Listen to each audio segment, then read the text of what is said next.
पूर्णिमा से लेकर कार्तिक की जो पूर्णिमा है उस बीच में कार्तिक महीने की जब शिवरात्रि आए या प्रदोष व्रत आए, थोड़ा ध्यान देना। शिव आराधना कार्तिक महीने की थोड़ा ध्यान से श्रवण करें। कार्तिक के महीने में पूर्णिमा से पूर्णिमा के बीच में जो सोमवार पड़े, प्रदोष पड़े, शिवरात्रि पड़े, प्रयास करना। अगर बहुत कष्ट की जिंदगी चल रही हो तो शिवरात्रि, प्रदोष और जितने सोमवार पड़ रहे हो कार्तिक में 4-5 जो सोमवार पड़े उसमें एक बेलपत्र अशोक सुंदरी वाली जगह पर और शमी पत्र देवाधिदेव महादेव के ऊपर, ये 2 जगह पर अवश्य चढ़ा।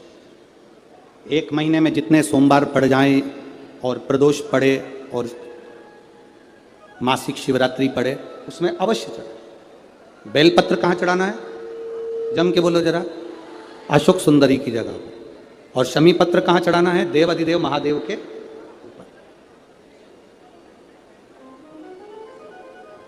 तो लक्ष्मी जी ने और भगवान नारायण ने षडानंद कार्तिकेय जी से कहा, ए स्कंद देव, ए कार्तिकेय, कार्तिक के महीने में जो दीप दान करता है उसके घर में कभी संपदा की कमी नहीं आती है।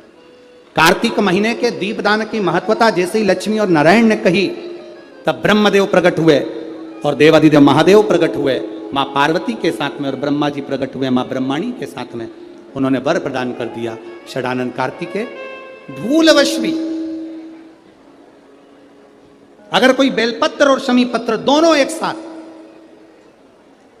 आपकी बहन अशोक सुंदरी और आपके पिता देवाधिदेव महादेव को शमी पत्र जो समर्पित कर देगा, षडानंद कार्तिकेय इस कार्तिक के महीने में देवाधिदेव महादेव कहते हैं उसके यहां कुबेर का भंडार शिव भर देते हैं। एक शमी पत्र, फिर समझिएगा, ये जो बेलपत्र है ये आप समर्पित करेंगे अशोक सुंदरी वाली जगह पर। कहाँ समर्पित करेंगे? अशोक सुंदरी की जगह। और शमी पत्र आप समर्पित करेंगे देवाधिदेव महादेव के ऊपर। बस इसमें एक चीज का स्मरण अपने को करना है, जब अपन अशोक सुंदरी की जगह पर बेलपत्र चढ़ाएंगे तो ये डंडी का जो मुख है ये महादेव के जो खाली स्थान है, खाली वाली जगह उसे ओर होगा। शमी पत्र की जो डंडी का मुख है इसी की ओर, जिस ओर तुमने बेलपत्र चढ़ाया है उसी ओर शमी पत्र की भी डंडी का मुख उसी ओर होगा। जहां पर आप बेलपत्र की डंडी का मुख रख रहे हैं उसी ओर शमी पत्र की डंडी का भी मुख उसी ओर होगा। तो देवाधिदेव महादेव, भगवान शंकर, मां जगत जननी जगदम्बा, श्री ब्रह्मदेव, ब्रह्माणी षडानंद कार्तिकेय को वर प्रदान कर।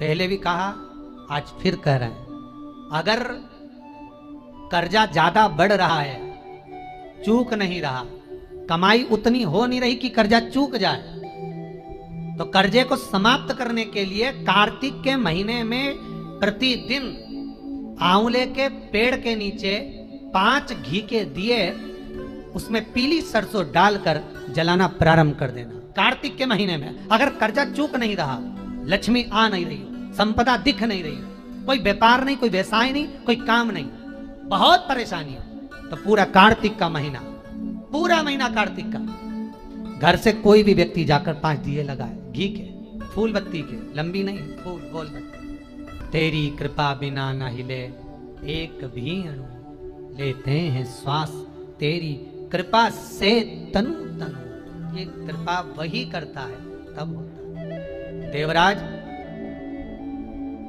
ब्राह्मण है, अच्छा कर्म करने वाला है, पर मित्र कुछ ऐसे मिल गए जिन्होंने इसको जुए में लगा दिया। जब जुआ खेलते खेलते कर्जा बढ़ गया देवराज पर, तो कहीं चोरी करना प्रारंभ कर दिया। जब कर्जा बढ़ा तो चोरी करना प्रारंभ कर दिया। विष्णु पुराण का एक उपाय जरूर कर देते महाराज।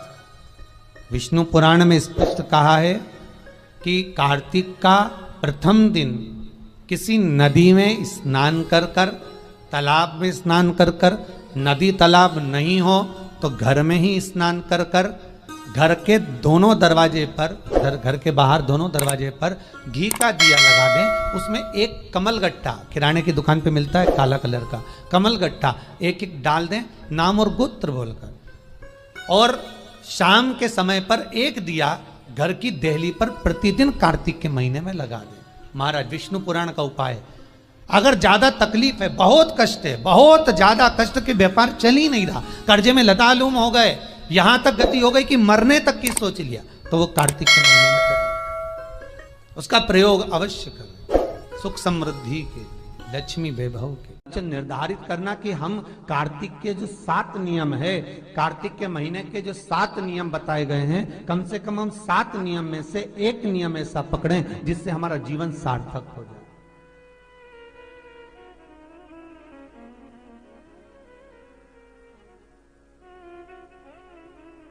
आप भले 7 नियम नहीं कर रहे कार्तिक के, भले एक नियम करो, पर वो नियम हमारा पूर्ण चलना चाहिए, उसकी नियम की पूर्णता पूर्ण होना चाहिए।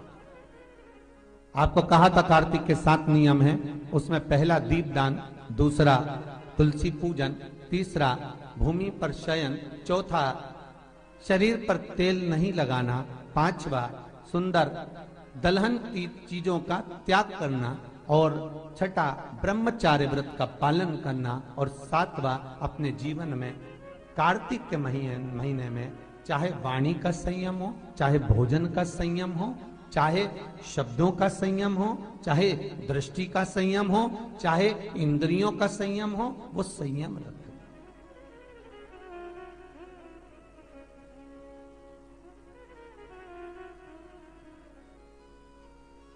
वो संयम धारण करना। अब हमें ये ज्ञात करना है कि 7 नियम जो कार्तिक के महीने के होते हैं, कार्तिक माहत्म में जो 7 नियम बताए गए होते हैं, इन सभी शिव भक्तों के लिए हर हर महादेव। आप सभी का हमारे चैनल में स्वागत है। विशेष रूप से आज इस वीडियो में जो भी उपाय बताए गए हैं वो आप लोग अवश्य करें, जिससे आपकी सभी मनोकामनाएं पूर्ण होंगी। क्योंकि कार्तिक मास का महीना चल रहा है, ये बहुत ही महत्व होता है इस महीने का, और इसमें किए गए उपाय भी बहुत ही फलदायक होते हैं। तो आप लोग भी इस वीडियो को देखकर इन उपायों को ज़रूर करें। आपके अगर कोई कार्य संपन्न नहीं हुआ है या आप कोई मनोकामना चाहते वो पूर्ण नहीं हुई है तो अवश्य करें। वैसे तो 7 नियम परम पूज्य गुरुदेव ने इस वीडियो में बताए हैं, पर आप 2 नियम भी अगर इस कार्तिक मास में और विशेष तिथि पर करते हैं तो आपकी सभी मनोकामनाएं पूर्ण होने की संभावना बन जाती हैं। जैसे कि आप सोमवार, प्रदोष, पूर्णिमा ऐसी विशेष तिथियों को अगर कार्तिक मास के महीने में शिवजी के मंदिर में जाकर एक शमी पत्र और एक बेलपत्र शिवजी को समर्पित करते हैं और 1 लोटा जल शिवजी को अगर समर्पित करेंगे तो आपकी सभी मनोकामनाएं पूर्ण होगी और धन धान्य की प्राप्ति होगी।